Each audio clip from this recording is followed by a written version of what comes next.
gonna ask you a question. What do you get when you have one of the richest owners in world football and the ability to not spend it all? You get 7th in the Premier League. Newcastle United hasn't managed to go much higher than that, and obviously that is not something they expected. The Saudis came in wanting to just go all out, but this squad has not been able to spend as much as they would like to. In my opinion, it would have been nuts if they were able to, because apparently the likes of Kylian Mbappe at one point were linked to the club, and Geordies were getting excited, dancing naked in the rain basically. That's just what I know from my editor, because he's a Geordie and he did that. True story. But we are looking at Newcastle United, who obviously have insane financial backing, but haven't reached the heights they should be able to reach. And if you look at the situation right now, there are rumors about financial troubles and them having to sell a bunch of their best players. So what do? We dive into a Newcastle United rebuild and basically fix what has gone wrong in this season. So let's start by talking about the Newcastle United players. First of all, Alexander Isak. For me personally, the most exciting striker to watch in the Premier League right now, next to David Nunez. David Nunez is just pure chaos, hence why I absolutely love him. And Alexander Isak, he has some incredible qualities, and I am not surprised that Arsenal wants to sign him. He has gotten 23 goal contributions for Newcastle this season. And then Anthony Gordon alongside him. We need to talk about this. England, why are you playing Phil Foden off the left? Play Anthony Gordon. Give the boy his chance. Tonight, England is going to be playing as I'm recording this, and if he doesn't play, that's a joke. The guy has had an amazing season. He has come up with 21 goal contributions for Newcastle United. And he used to be a player that I hated because he was at Everton. As a Liverpool fan, it was just normal for me to hate him. But after leaving Everton, everything that he seems to be saying on social media is him loving Anfield, him loving a bunch of Liverpool players when he was growing up. So I'm like, are you actually a Liverpool fan? He might be. And if he is, let me know in the comments down below. That might make me love him even more. But moving on from that, in midfield, Bruno Guimar'es. He is the one that has been linked to multiple clubs, specifically Manchester City and Arsenal, are apparently wanting to sign this midfielder. And as you guys know, Newcastle is trying to do this financial fair play thing the right way, and not like Manchester City. But they are apparently needing to sell a player, and it needs to be big money. And Bruno is the one that offers himself, or Alexander Isak. For me, if you let go of Alexander Isak, I think it will hurt you more than if you let Bruno go. I know Bruno is amazing. I know he is quality, but I feel like you cannot let go Isak, man. He's such a talented player, so freaking good, and still so young, so unique with his style of play. It's much harder replacing someone like him than it will be replacing Bruno, who is an amazing all-round midfielder. But I think there are a bunch out there that you could bring in that could try and get to his level, while it's going to cost you tons of money to bring in anyone that's going to be of the level of Alexander Isak. But moving on from that, Fabian Schär, great performances. Lewis Hall, great young player who has been getting a lot of play time lately, which is the right thing in my opinion. Sven Botman, who obviously is a beast. And then Trips, who might be replaced by Livramento in the upcoming season. And Nick Pope, who is actually linked, or not linked, but who is looking like might be getting replaced, or at least getting competition in the next season, as Newcastle have been heavily linked to a bunch of goalkeepers. And here's the catch. We have a bunch of rumors in the world of social media right now, which means we will try and make this rebuild as close to reality as possible by bringing a bunch of those players in that have been linked to Newcastle United. To start things off as realistic as possible, we have started by selling Bruno. Yes, Bruno, 65 million. He's the one we have to sadly let go. And he's not the only one. We also had to let go of Callum Wilson. I feel like it's time for him to move on to like a championship side and then just get like 2-3 seasons in, and that's it. That would be his career. And then Lewis Hall, I signed on a permanent deal for only 4 million. I believe in real life, Newcastle paid a lot more money. And then we are looking at a bunch of players who have been loaned out. Livramento next season comes in, takes over from the likes of Trippier. Until then, he is out on loan at Juventus. The Italian league is known for being one that can teach defending, so this only makes sense. And then Anderson, another very talented player, has gone out on loan to Chelsea. So with all those moves being made, we now have 195 million, which doesn't mean I'm going to spend it all. I'm only going to be able to spend the amount that I actually got through the transfers. Oh, I nearly forgot. Newcastle actually already signed one player whose contract was running out. Lloyd Kelly from the likes of Bournemouth is joining Newcastle in the upcoming season. At one point, a very talented young player. He's 24 years old by now, or possibly 25 in real life now, obviously. He comes in as a backup centre-back, a player that can rotate into the squad, a player who's left-footed, which is going to be ideal for the left centre-back position, and someone who can also play in the left-back spot. Obviously, taking away time from Dan Burn, possibly the legend himself, the 6'6" tall giant who played left back for Newcastle so many times. But Lloyd Kelly comes in with some really good stats into this team. Should be a really good rotation squad depth type of player for Newcastle United. There are a bunch of rumors surrounding James Trafford joining Newcastle United, and that is the one we are signing. Nick Pope, be careful, a young Englishman is coming through. James Trafford, obviously a very talented goalkeeper, but didn't necessarily have the best of seasons at Burnley. We have to, however, state that for the youth international team of England, he did have ridiculous performances. So he is one for the future. If he was to join Newcastle, I personally don't think he would instantly take over from Nick Pope. I don't think that's the point they're trying to make, but I am seeing some things on social media talking about Nick Pope and how he might not be mentally okay, hence why he hasn't been able to really be that number one for Newcastle. That's all I'm seeing right now, just stating what I'm seeing. And yeah, if that's the case, obviously you probably need to replace him by someone who can actually jump in there and take over instantly. But if Nick Pope is okay and he can play on in the next season, which I really hope he can, I think bringing in someone like Trafford makes a lot of sense, because then you can actually bring this guy in or buy him now and loan him back to Burnley to get that full season in the Championship once again, and then come back into the Newcastle squad as a more important part of the team. Right now, as we speak, I think his like, what, confidence is probably a little bit on the lower side.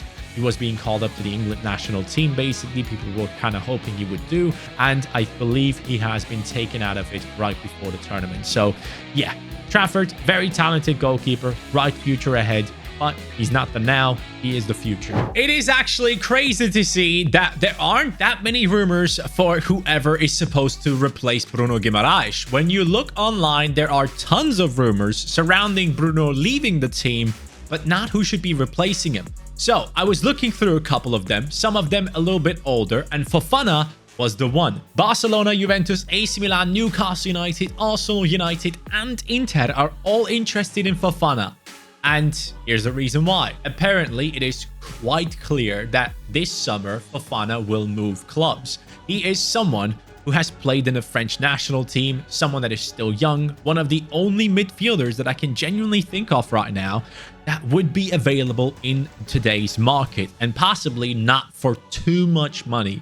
But then again, the competition between those clubs could bring that fee up. Now, you all also know that Newcastle also has Tonali, Sandro Tonali, an amazing midfielder who sadly has a gambling addiction, and he has been banned multiple times now. And obviously he would fit perfectly into this team, but that's just not how it goes. Good thing is Joelinton is going to be back and fit again for the upcoming season. Everyone knows how impressive he has been in that centre midfield position for Newcastle United. So we're going to keep him at the club, and I'm happy to do so. But this could be the midfield that we run with for the first season. And keep in mind, Minte has returned now from Feyenoord. He has done really well for Feyenoord in a lot of games. This guy causes chaos, like absolute chaos on the pitch. I feel like he doesn't even know himself what he's doing. And that's the type of player that David Nunez is as well. So Newcastle fans, you can get prepared for an absolute nutter to come into your team. He's very talented, very quick, loves to dribble past people, could create lots of chances in the future, but just like Almiron, he's not necessarily the best in front of goal. So keep that in mind. But Minte also now part of this Newcastle squad. Having said all that, I think it's only right that we make one more transfer for the season. And that is the backup to Alexander Isak now that Callum Wilson is gone. 13 goals, 11 assists for Wolfsburg in this past season. That makes Jonas Wind an exciting prospect to bring into this Newcastle squad. And I think he would fit in really well because he is someone that can help his teammates score more goals, which is something that Alexander Isak is not necessarily the best in. He has 2 assists throughout the entire season. I'm not saying he could not improve in that area, but I feel like Jonas Wind would be an amazing replacement for Callum Wilson. So Wind now comes in with that 78 rating. He's 24 years old, 6'3" tall, so he's also a very tall lad who can be quite helpful to this team. Not necessarily someone that has been linked to the team, but I still do believe that he would be an ideal solution. Even if Isak gets injured, someone like Wind could actually step up and get the job done for this team. The season finishes, my friends, and it finishes in the exact same spot that Newcastle finished last year. And to be completely fair, I think with the transfers that we have made, with letting go of one of the best players of Newcastle United, still finishing in the exact same spot, I think that's okay. I think that is fine. But from this moment on, we have to be better than Aston Villa. We have to be better than Manchester United even. We need to push into the top 5 in the next season, and that is going to be very, very important for us to achieve. But with all that being said, you have to realize that we obviously have a couple of players in here that are not going to be here in the upcoming season. Trippier has gone down in his stats. He is going to be leaving this team in the upcoming year. Then we are also looking at Nick Pope, who we ideally want to replace. I still don't know if I want Trafford to be that guy, but I'll make that decision later on. Maybe Trafford can be okay with being a backup for a little bit longer. Nick Pope now 32 years old. We have Botman going up to an 86, just like Alexander Isak as well. Almiron having played in that right wing position for us this season is another thing that I would love to change. He should not be part of the starting 11. He should only be an impact substitute, but I couldn't spend too much money last season because we're trying to hold ourselves back here. Alexander Isak coming up with 28 goal contributions, better than real life. Gordon coming up with 15 and 4. I think in real life he got like 21 or something this season. We have Almiron with 11 and 2, respectable. Willock 7 and 3. Barnes stepped up a couple of times, and some others have done the same. But you can clearly tell there's still a lot of work to be done. And now that we have hopefully fixed the financial issues by basically taking 1 season hiatus of spending less than we have actually gone ahead and brought in, hopefully next year we will be able to do much better, and we need to. We really, really need to, because this was not a good season. If we look into the FA Cup, you'll realize we're not in there in the final. In the Carabao Cup, we're nowhere near winning it, so a lot of improvements still to be done. I had to make a move for a goalkeeper. I already have a bunch of lower rated players in the starting 11. I can't keep this going, and apparently Chelsea are gonna bring Sanchez back into goal, which means that Đorđe Petrović, who is an amazing goalkeeper, by the way, I was already watching him play when he was in the MLS, he is going to become number 2 for Enzo Maresca at Chelsea, because he wants a ball-playing goalkeeper, and Petrović is the old-school type of goalkeeper. I'm not saying he's terrible on the ball, but he is just great when it comes to making saves and making sure his team does not concede. And that's a value that I think is very important. Now at Newcastle United, we're going to help out Chelsea because they would happily take some money as they have financial troubles as well. Petrović comes in and takes over. Trafford becomes the backup. At some point, these 2 young goalkeepers can fight for the starting 11 position, and I believe this is a great transfer. If Petrović doesn't play in the starting 11 for Chelsea, someone should buy him. This kid should not be a backup goalkeeper. 24 years old as he joins us, 6'4" tall. Truly an amazing goalkeeper in my eyes, and a bright future ahead, and probably the number 1 for Serbia moving forward at some point. But yeah, for me, this is a clear signing that I had to make. I needed someone above the 80 rating, and he's perfect for it. I've made the executive decision to bring in a backup centre-back that at some point needs to take over. Fabian Schär is known to be amazing on the ball, and Mace Hilgers is one of those great centre-backs that is actually great at playing passes as well. And of course, is a good defender alongside that. He comes in with a 75 rating. It is basically the same rating as Kelly, but obviously with a lot more upside to him. At the age of 23 and 6'1" tall from the Netherlands, he is now joining us at Newcastle United to take over from Fabian Schär and then play alongside Botman. So we can have two Dutch lads in the center of the defense of Newcastle United. But you can tell we have gotten a downgrade in defense this season.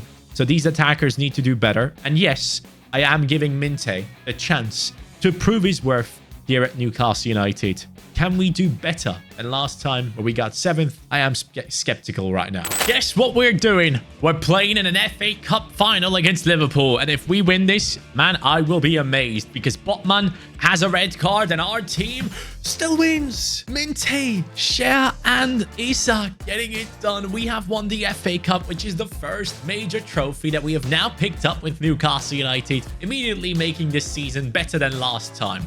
But we're not done yet because, my friends, let me show you something right here. We are just going to move forward a couple of days, and by the background, you can tell we are also part of the Conference League final. So we could be picking up 2 trophies as Newcastle United this season. And if we could pull that off, that would make me very happy. Go on then, lads. Do it for Newcastle. And yes, Isak, Minte, Isak and Minte, double for both, and that is amazing. We are now a club that has won a European trophy. Has Newcastle ever won any European trophy? I don't think they have. If they have, let me know. But very happy with that one, lads. We have 2 trophies to show for, but in the Premier League, not much.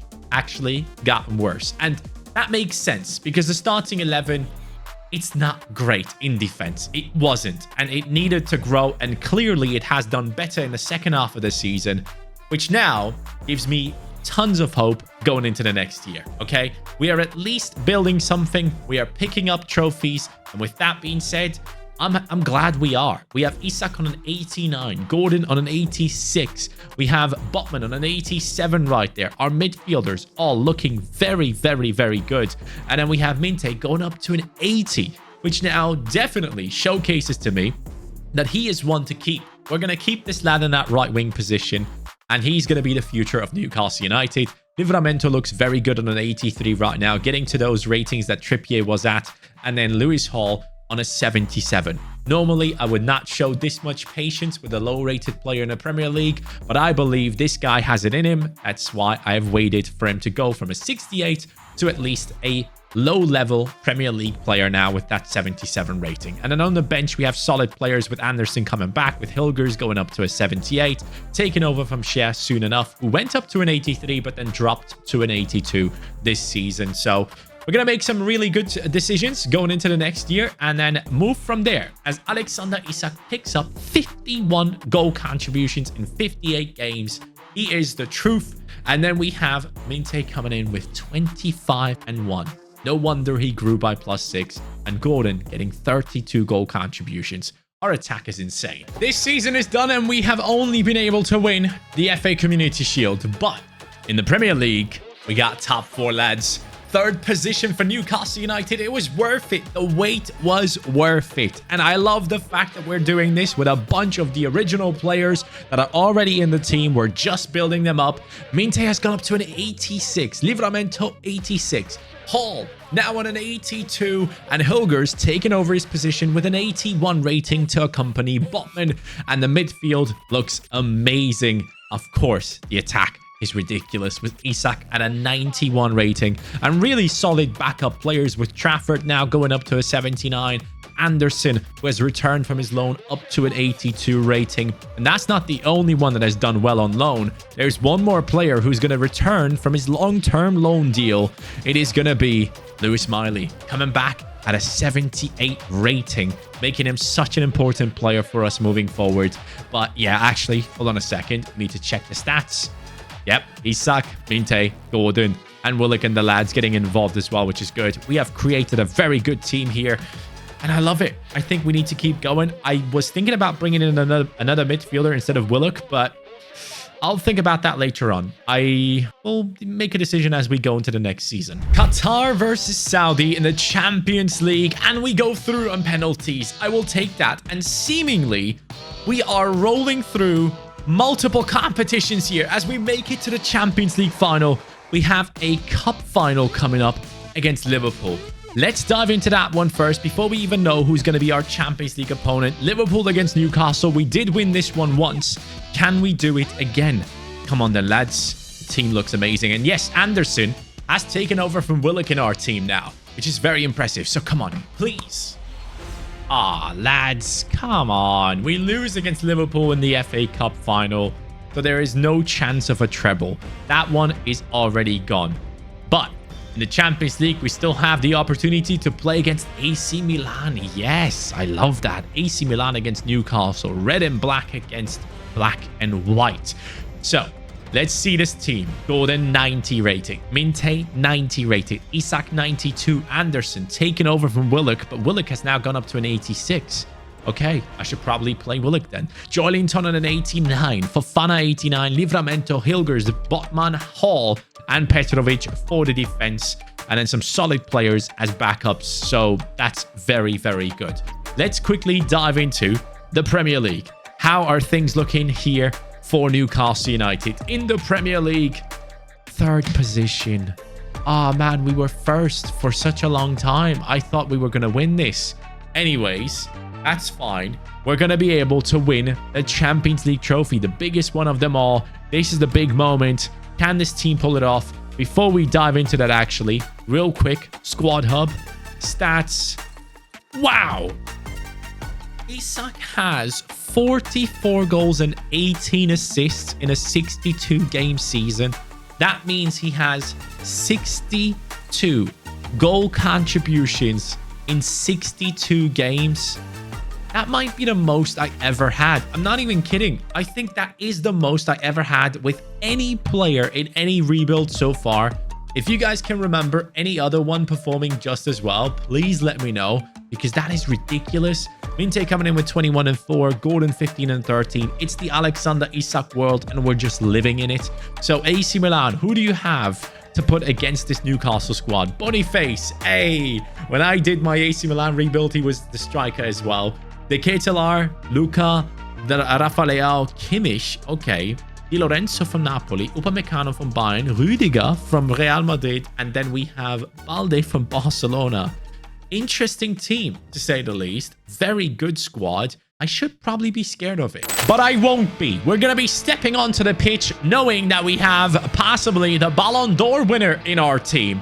This Champions League trophy is massive, and I want it right now for Newcastle United. If we could pick it up in this match, it's going to be a big one for the city of Newcastle. I mean, it's going to be interesting to see how Newcastle navigate this transfer market. Alexander Isak or Bruno Guimar'es or multiple other players to keep those two. What do you guys think is going to happen in the transfer window? How are Newcastle going to be navigating it? Do you think they're going to be able to actually pull through and become one of the greats in the Premier League? Or are they not going to be able to compete with the likes of Manchester City, Arsenal, and Liverpool anytime soon? Rafa Leao. Oh, no, no, no. Rafa Leao getting away here. Way too quick. Huge. Absolutely massive save by Petrovic. And that is why we signed him in the first place. Oh, no. Yeah, that is 1-0. De Ketelaar scores for AC Milan. We did have the upper hand in this game up until this moment. Boniface gets the assist. De Ketelaar scores, who actually has joined Atalanta on a permanent deal, I believe. GG's to him. He had an amazing season there, and Atalanta as a whole had an incredible year. I don't know where he's going. Magno is going to lose that. He's going to lose that and played straight into Isak. Good finish. Yes. Joelinton into Isak. Come on. Yes, Isak. Yes. Alexander Isak gets his 63rd goal contribution in his 63rd game. This guy is unstoppable. The Ballon d'Or belongs to him 100%, and it seems like it was the right decision to keep him over Bruno. We were able to replace Bruno with Fofana, at least to a certain level, but Alexander Isak would have been irreplaceable, I'm telling you. We would have to build someone from the ground up into a world-class striker. And that would have cost us a lot of time because we already had to deal with Lewis Hall and Livramento and some others that we needed to build up, like Minte as well. We couldn't do it with Isak too. Yes. Nice. Minte down the right. Nice touch. Beautiful pass into Isak. And he makes it 2-1. Alexander Isak. Zlatan would be proud. You are doing an amazing job for this team right now. A shame that you have to play for Sweden. Sorry, I get it. But still, man, some amazing players like Haaland or even Isak, I feel like if they were only part of a bigger nation, how sick would those teams be? But then again, hey, he will inspire a whole new generation of footballers to come through if he keeps this up. So maybe at some point, it'll all be worth it. Not my best idea to pull Botman out of position there. Boniface sprinting through. And what the hell was that, Bonnie? Lovely. Willock comes back for the defensive part of the game and plays a beautiful pass into Minte. Minte, keep going. Turn onto your left, as you usually do, and then miss, as he tends to usually do. Willock steps in, gets the ball back into our feet. AC Milan last minute. Oh no, don't you dare. 90+1. They actually score with Fikayo Tomori. No, what am I saying? That is not Tomori, that is Kolomoani. And this is where players like Anderson come in and help, right? So Anderson comes in and then that's it.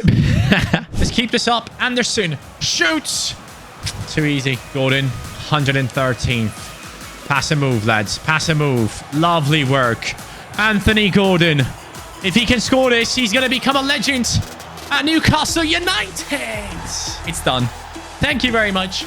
Goodbye. Off we go again, this time with Anderson looking for Joelinton. Joelinton across to Gordon. Yep.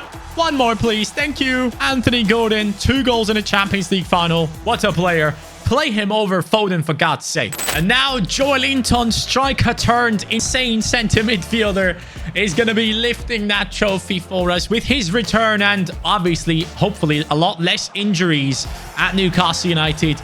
It can become a bright future. If you sort out the financial troubles, you might actually be able to keep going and keep building. And honestly, at some point, they might win the Champions League and the Premier League title, lads. You gotta realize they have insane financial backing. Once this team gets the success and gets more and more money into it with sponsors and stuff, it's just gonna be a team to watch out for. Thank you so much for watching. Appreciate you all. Take care and peace.